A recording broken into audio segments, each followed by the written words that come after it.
Bismillahirrahmanirrahim and Assalamu Alaikum. I am Fariha Farooq and I am here to present a summary of today's remarks by DGISPR Lieutenant General Ahmed Sharif Chaudhry.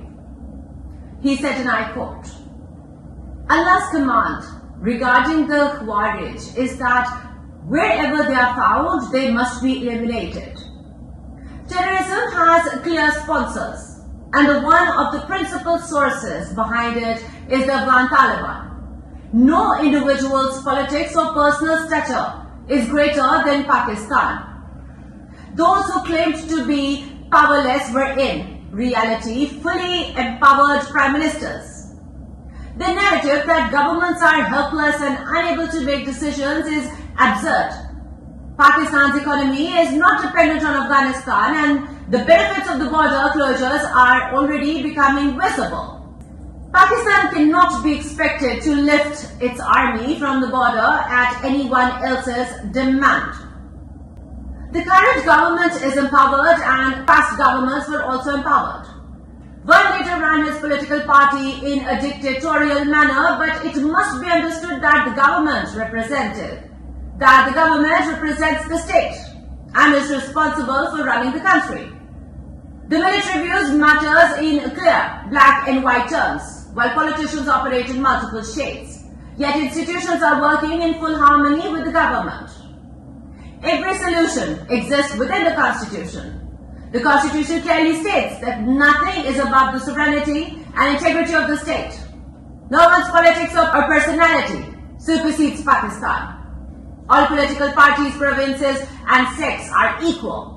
The Prime Minister, who claimed to be powerless, exercised immense authority, even going as far as declaring the then army chief the father of the nation, whereas Pakistan recognizes only one father of the nation, that is Quaid-e-Azam Muhammad Ali Jinnah. For the state, a terrorist has no color or shade. There is no sympathy for any terrorist.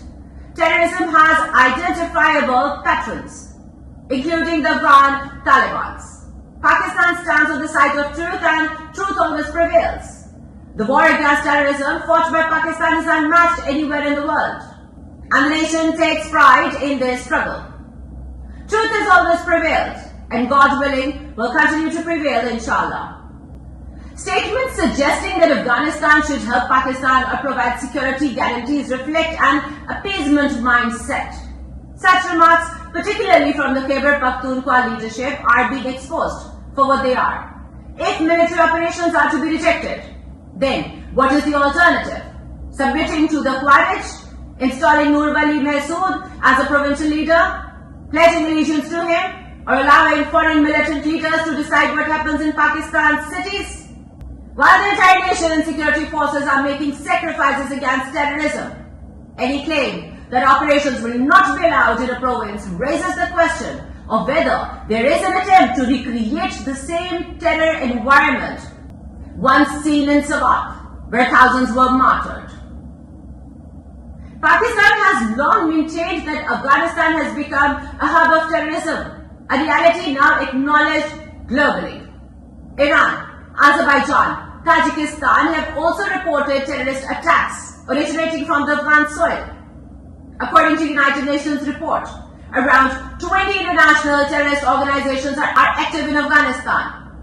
In 2025, the nexus between Afghan Taliban, Khawarij elements and India became fully visible alongside other covert operational patrons. Statements aired on Indian television openly calling for a joint Afghanistan-India attack on Pakistan. It reflects the mindset, and Pakistan remains fully prepared to respond.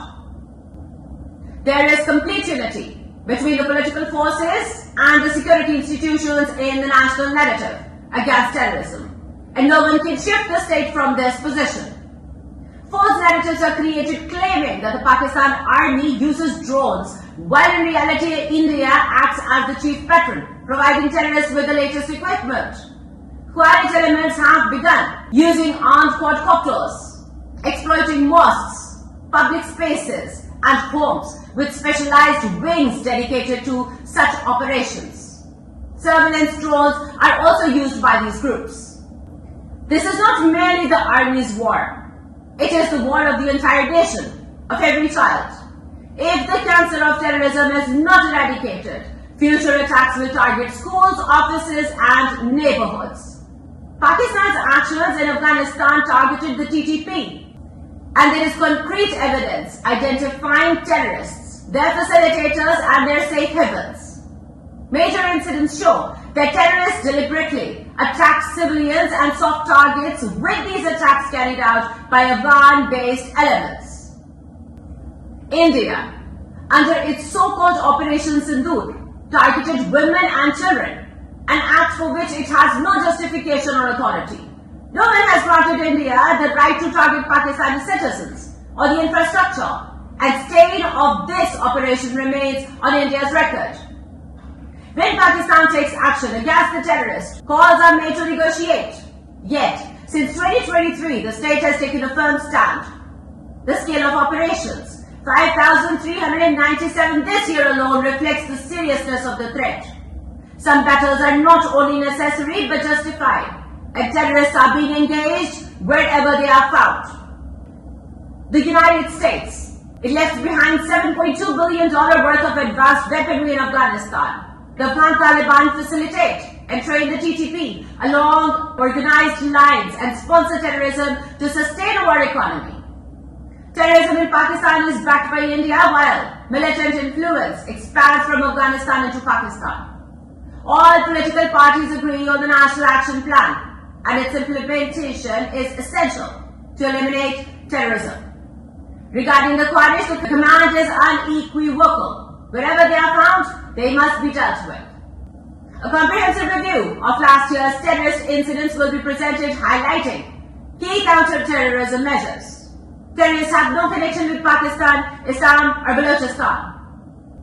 The international community has acknowledged Pakistan's counter-terrorism efforts. This war belongs to the entire nation, and it is clear that it must be won through strength and resolve. During Markai-Haq and subsequent clashes on the Pak-Afghan border in October, decisive responses were delivered. Terrorist positions were targeted, Pakistani posts were defended, and a clear, hard message was conveyed. Border closures over the past 3 months have produced visible results. Even a small spread of terrorism, 5 to 10%, can destabilize states, which underscores the gravity of this threat.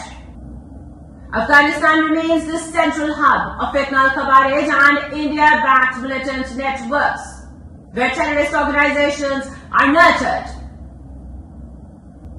When repeated warnings to control these elements were ignored, swift action was followed.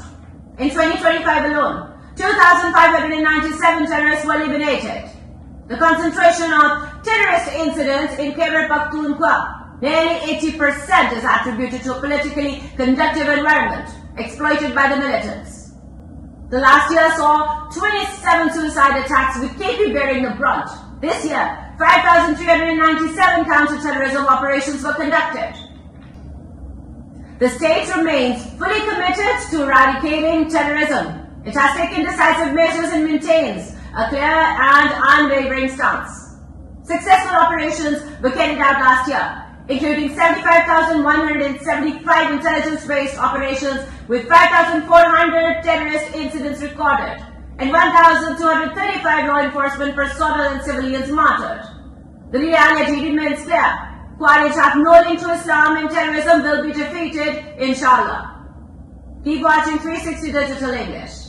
I'm your very own Fariha Farooq. Allah Hafiz.